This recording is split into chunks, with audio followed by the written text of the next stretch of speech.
August 3, 1962, 11:45 p.m.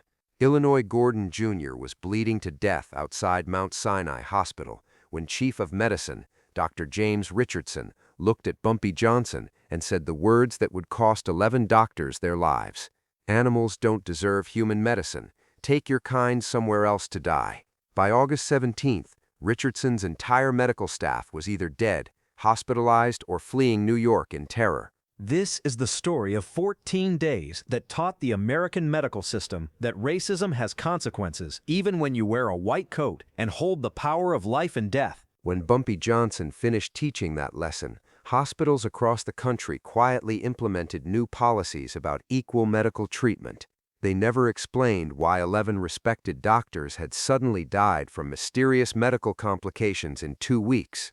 To understand why Chief of Medicine Dr. James Richardson thought he could deny medical treatment based on race without consequences, you need to understand American hospitals in 1962. Medical racism was institutionalized and systematic. Black patients were routinely denied treatment, given substandard care, or forced to wait until white patients were served.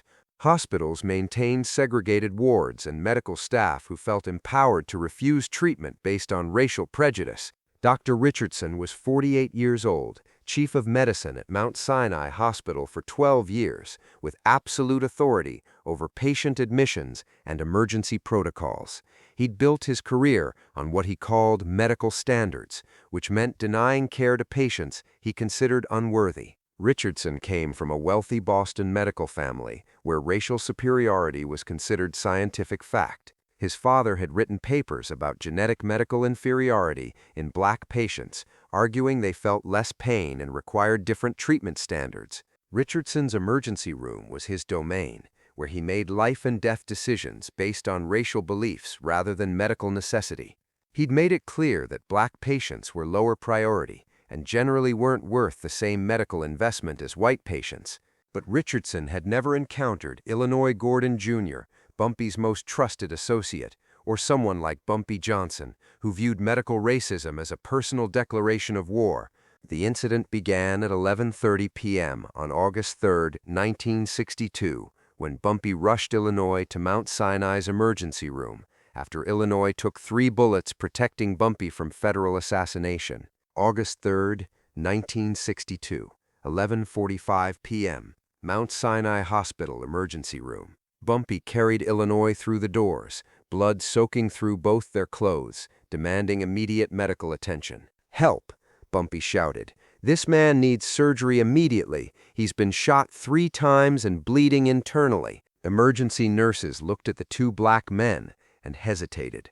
Mount Sinai had unofficial policies about treating black patients, especially those with gunshot wounds, suggesting criminal activity. Dr. Richardson emerged from his office, saw Bumpy and Illinois, and made a decision that would cost him everything.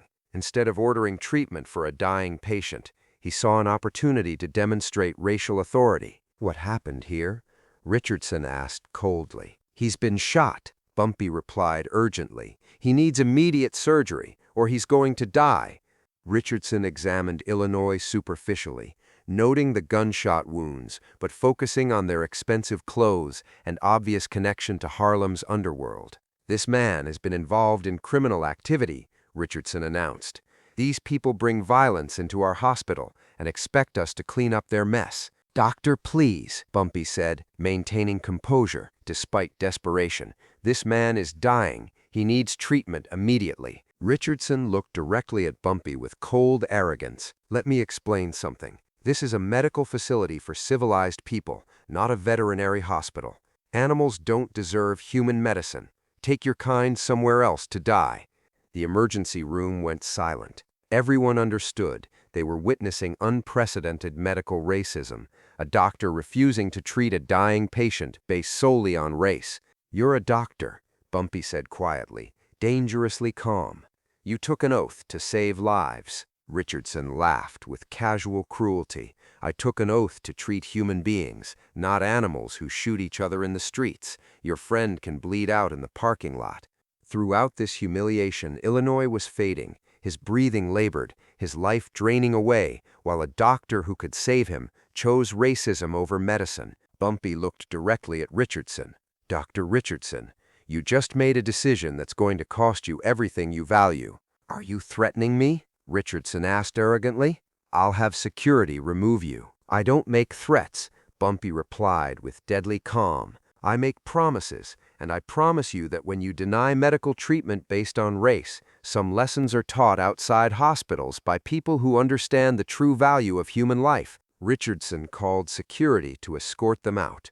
By the time Bumpy got Illinois to Harlem Hospital, emergency surgery barely saved his life. But Illinois survived, and that night, Bumpy planned a systematic response to medical racism that would change hospital policies across America. While Illinois fought for his life, Bumpy gathered intelligence on every doctor who'd participated in Richardson's racist refusal. His network had contacts throughout the medical system: janitors, pharmacists, laboratory technicians. Within days, Bumpy had detailed profiles on 11 medical staff who'd enabled Richardson's medical racism.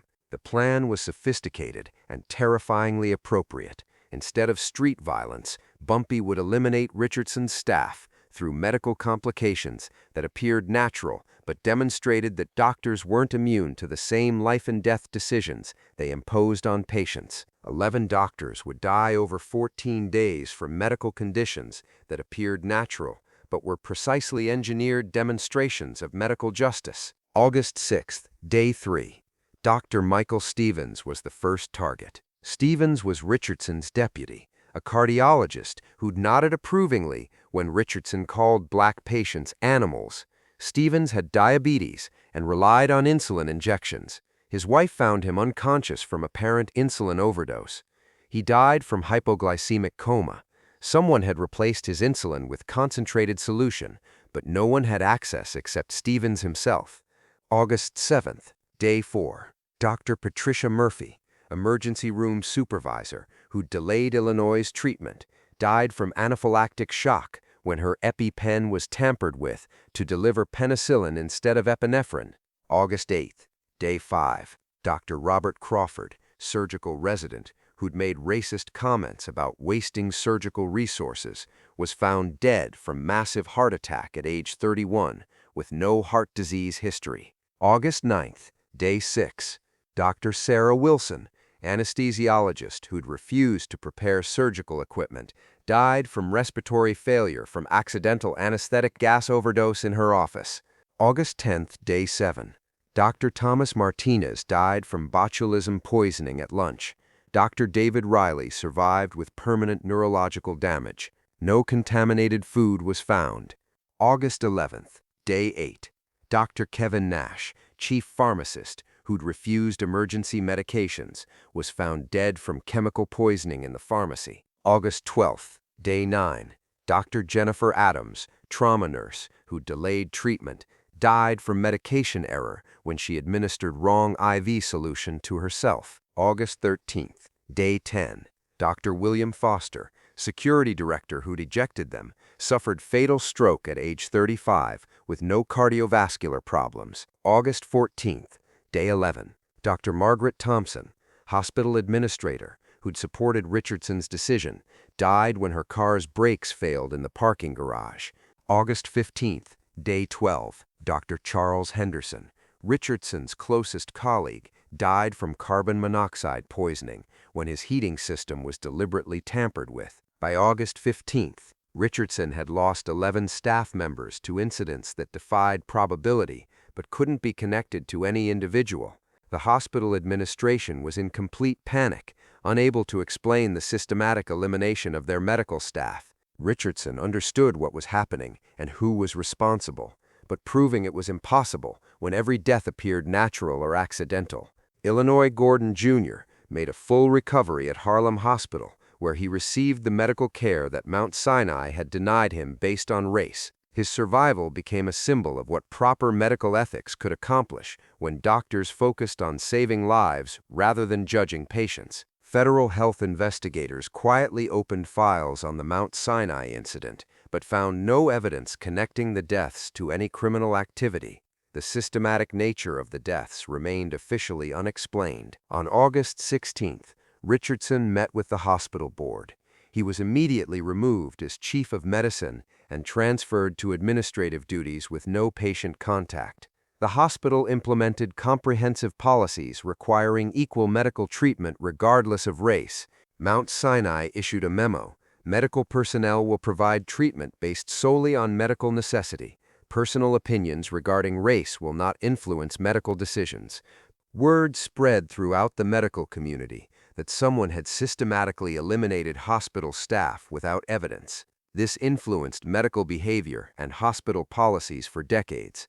The story became medical folklore, shared as a cautionary tale about maintaining medical ethics and equal treatment regardless of personal beliefs. Richardson never spoke publicly about his staff's fate. He completed his career in administrative roles, avoiding patient contact, and never again making racist comments about medical treatment. This is the story of 14 days that taught the American medical system that racism has consequences, even when you wear a white coat and control life and death decisions. When Dr. Richardson said animals don't deserve human medicine, he thought medical authority would protect him. Instead, he learned that the Hippocratic Oath means nothing when violated for racist reasons, and that some people understand the true value of human life better than doctors who forget their medical ethics. The lesson resonated throughout American hospitals. Medical professionals understood that equal treatment wasn't just medical ethics, it was survival in a system where some people could enforce medical equality through methods that couldn't be prosecuted. If this story of medical justice moved you, hit that subscribe button. Share with someone who understands that medical care should be based on need, not race. In comments, was Bumpy's response to medical racism justified? Next week, we're revealing classified hospital files sealed for 60 years, showing how one man's fight changed American medical ethics forever.